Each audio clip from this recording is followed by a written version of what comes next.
Hi, I'm Haley, and I wanted to do this in front of my Christmas tree because who doesn't like Christmas trees? I mean, it's so depression is defined as a mood disorder that causes a persistent feeling of sadness and loss of interest. So people who have depression are often, very lethargic, and it's hard for them to carry out even simple daily activities. So things that people who aren't typically depressed, um, it's easy for them to do even the simple things. And people with depression, it's hard for them to even get out of bed in the morning. To be diagnosed with depression, the person who is affected has to show at least 5 or more signs of depression for a period of 2 or more weeks. So some of those symptoms could include sadness, lack of interest, feelings of worthlessness, suicidal thoughts, it's inability to concentrate. It's a whole list of things.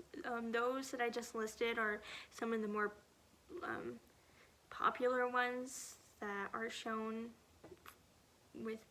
in people who have depression. Doctors determine a diagnosis by doing lab exams, physical exams, and psychiatric evaluations. So in lab exams, doctors can kind of see what their hormone levels are and what's going on inside their body, what they're lacking, what there's excess of. A psychiatric evaluation is just evaluation of the mind. So that's usually when someone sees a therapist and the therapist determines if the person is depressed or not after a period of time. A physical exam could be for someone who has like an eating disorder, someone who has cuts on them. That's usually when the doctor is like, okay, I think you need to go see someone, or you just need some kind of help. Depression is the leading mental disability in the United States and worldwide. So it does affect people of all ages, but it targets mostly ages 15 to 44. So in developing countries, depression is very severe, same as in the United States. But in developing countries, they're not medically as advanced as the United States is. So a lot of people aren't treated for depression, which means the suicide rates in developing countries are higher. In the United States alone, nearly 7% of people are affected by depression.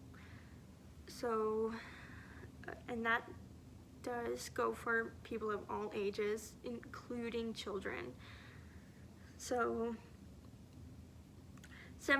going back to the third world countries, 75% of people are typically not treated with their depression, which means, in total, nearly 1 million people take their own lives worldwide every single year.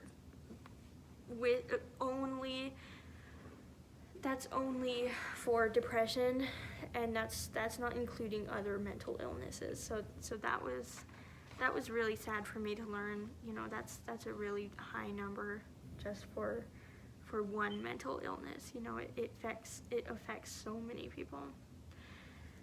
Depression is most prevalent in women as opposed to men. I mean, men still get it, obviously, but in women are more kind of in touch with their feelings, and their hormones are kind of not as organized as men's typically. Depression is also most prevalent in people who have PTSD or ADHD or anxiety disorders. So since those disorders that I just listed are stress-based, that's why it's easy for them to get depression. speaking of stress, some implications that come with depression is that the immune system is very weakened. So the mind and the body are very, very connected. So the body cannot function without the mind, and the mind cannot function without the body. So, you know, they say, I mean, it's a mental illness, obviously, but it affects more than your mental ability. So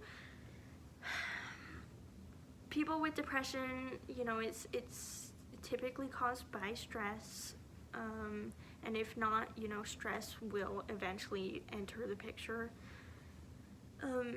The more stressed out you are, the more effect it will have on your body. So stress actually clogs veins, which does have an effect on your cardiovascular system, which can eventually lead to cardiovascular disease if untreated. So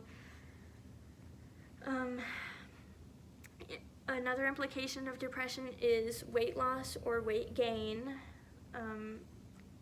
Stress is, this is a very, very, very kind of wild fact for me to learn, is that stress and depression is most related to cardiovascular problems above smoking, diabetes, high cholesterol, and high blood pressure.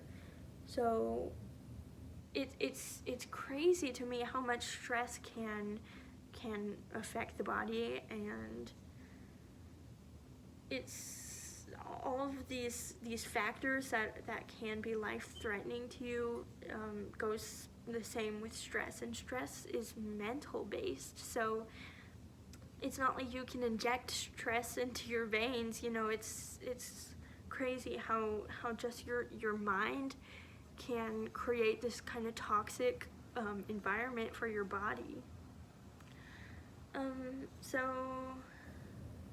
some treatment options for therapy is psychotherapy, which is just therapy for people with depression. So cognitive behavior therapy teaches the person affected how to deal with problems. So instead of dealing with a problem in a toxic way, it kind of teaches them how to solve an issue or a problem in the healthy way without, you know, resorting to something that can be potentially damaging to themselves.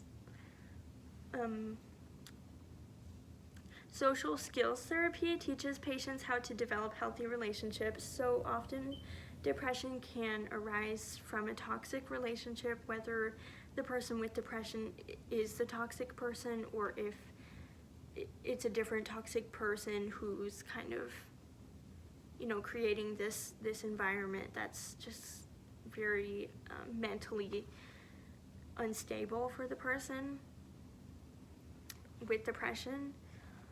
And there's also supportive counseling. You know, there's way more, but supportive counseling is one of the more popular ones. And it focuses on listening to the patient's issues, and typically the therapist won't try and solve all their problems. They're just kind of mostly there to listen to their problems. So typically people who are in supportive counseling don't have someone in their everyday environment to talk to about their problems, or, you know, their environment is toxic, so they can't really talk to people, and those people are typically, toxic people are not supportive usually. So that's what supportive counseling focuses on. The counselor or the therapist provides empathy to show understanding and compassion towards the patient. So another treatment option is hospitalization, and hospitalization is just kind of around the clock treatment for someone who has depression. And usually people who are hospitalized are suicidal. So they're hospitalized because they need to be watched at all times and they need maximum help, you know, and that's where they're gonna get the most,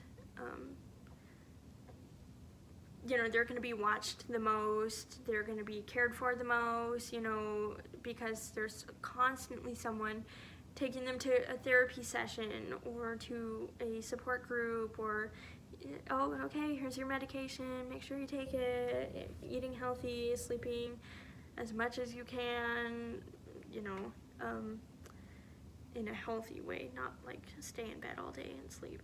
But there's also antidepressants, and the most common antidepressant is called an SSRI, which is a selective serotonin reuptake inhibitor, which increases the amount of serotonin that's released in the body, and it goes to the brain and tells the brain, oh, okay, you're happy about this, don't be like all sad, you know, so because people with depression are usually lacking the hormone serotonin, which is kind of like the happy hormone. A lot of people don't like to take antidepressants because they say it makes them feel like a different person, you know, mentally they feel better, but their body just kind of feels different, like they're not themselves. So a lot of people don't like to take antidepressants because of that. But there's other treatment options such as self-help books.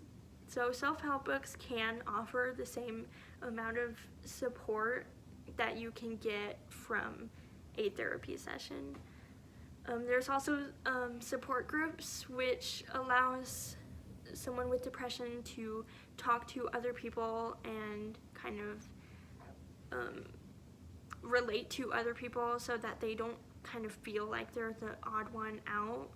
That's a lot of people with depression feel like they're just different from everyone else, which adds on to their stress because they feel like, you know, they're a burden or nobody understands. So that's why